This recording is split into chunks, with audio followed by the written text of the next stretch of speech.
G naught phase.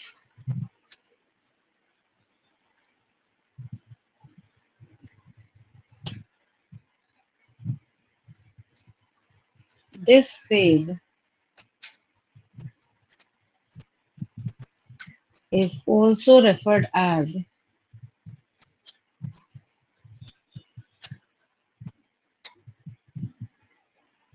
quiescent stage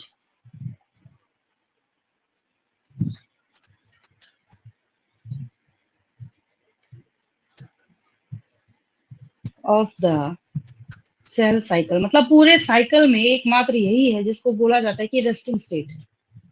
resting होता नहीं कभी भी, आपकी बॉडी में एक सेल भी कभी रेस्टिंग होता नहीं है, मानने वाली बात है। सिर्फ मेटाबॉलिकली तो हमेशा ही एक्टिव होता है।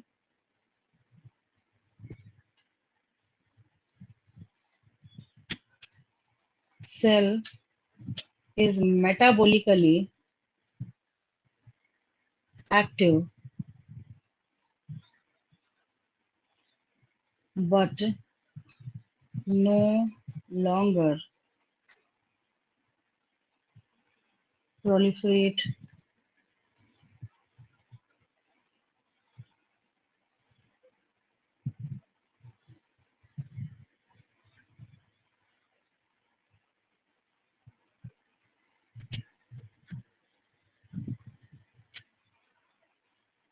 कुछ कुछ ऑर्गेनिज्म में, जैसे अगर आप लिजर्ड वगैरह के बारे में बात करें तो उसका टेल वाला जो पोर्शन है वो कट होने के बाद वापस से वहां पे रीजनरेट हो जाता है। तो कई बार ऐसा होता है कि जब रिक्वायरमेंट होती है तो रिक्वायरमेंट के हिसाब से कभी कभी ये वर्क करेगा, बट हम लोग यहाँ पे उसकी बात नहीं कर रहे जो कंप्लीटली लॉस्ट कर चुका है। ठीक है, कभी भी वहां पे रिप्लेस होके दूसरा सेल आएगा ही नहीं। तो इसके एग्जाम्पल में आप लोग लिखेंगे, फॉर एग्जाम्पल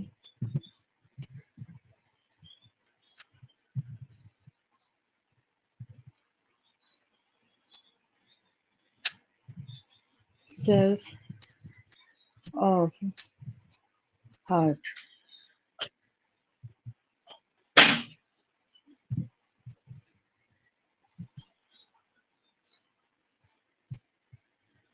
चलिए इस पेज का स्क्रीनशॉट लेंगे।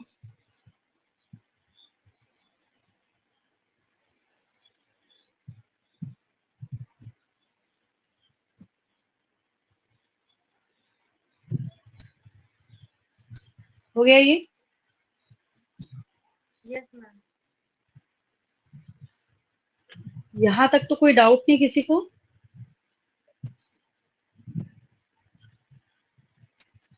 मैम आप एक बार G2 से समझा देंगे? G2? Yes ma'am. मैम एक बार आपको सेकंड पॉइंट समझा दीजिए ना, जी नॉट फेज का। किसका किसका second point? Ma'am ji not phase का। यहाँ पे ना बोला जा रहा है कि सेल जो है मेटाबॉलिकली एक्टिव है, ठीक है, लेकिन अगर आप इसे डिवीजन की रिक्वायरमेंट करेंगे ना, मतलब अगर आप चाहते हैं तो आगे जाके ये प्रोलिफरेशन नहीं करेगा, बस इतना सा मतलब है इसका। ठीक है, और एक ओके और मैम। अभी क्या, एक और, हाँ G2 तो इससे समझ आएगा। देखिए सेल चैप्टर में एक्चुअली आप लोग भूल गए होंगे सेंट्रल डॉगमा, इस वजह से दिक्कत आ रही होगी। देखिए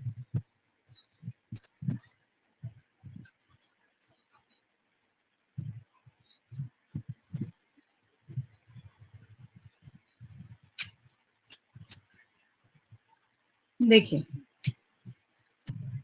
ये आपके सेल का ब्लूप्रिंट है। बोलने का ये मतलब है कि आपकी बॉडी में मैंने आपको सिखाया कि डीएनए का रेप्लिकेशन एस फेज में होगा।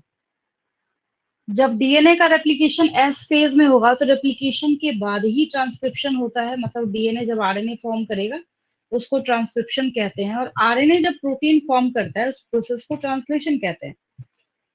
और प्रोटीन ही सारे जो मेटाबॉलिक एक्टिविटीज है उसमें हेल्प करता है। तो क्वेश्चन ये राइज होता है कि प्रोटीन सिंथेसिस किस फेज में होगा। तो उसके लिए मैंने बच्चों को एक बात बताया। बच्चों का कहना है कि मैम हम G1 में और G2 में कंफ्यूज कर जाते हैं कि प्रोटीन किस में बनता है। तो मैंने बोला कि एक बात याद रखना कि जब एस फेज में डीएनए रेप्लिकेशन होता है तो क्या डीएनए रेप्लिकेशन के पहले प्रोटीन सिंथेसिस हो सकता है क्या? नहीं। उसके बाद हो रहा है। तो आपको याद क्या रखना है कि अच्छा जो यहाँ पे G2 वाला फेज है प्रोटीन सिंथेसिस इसी में होगा। अब आया समझ में? अब आया समझ में? Thank you ma'am. हाँ चलिए, और कोई डाउट किसी को? No ma'am.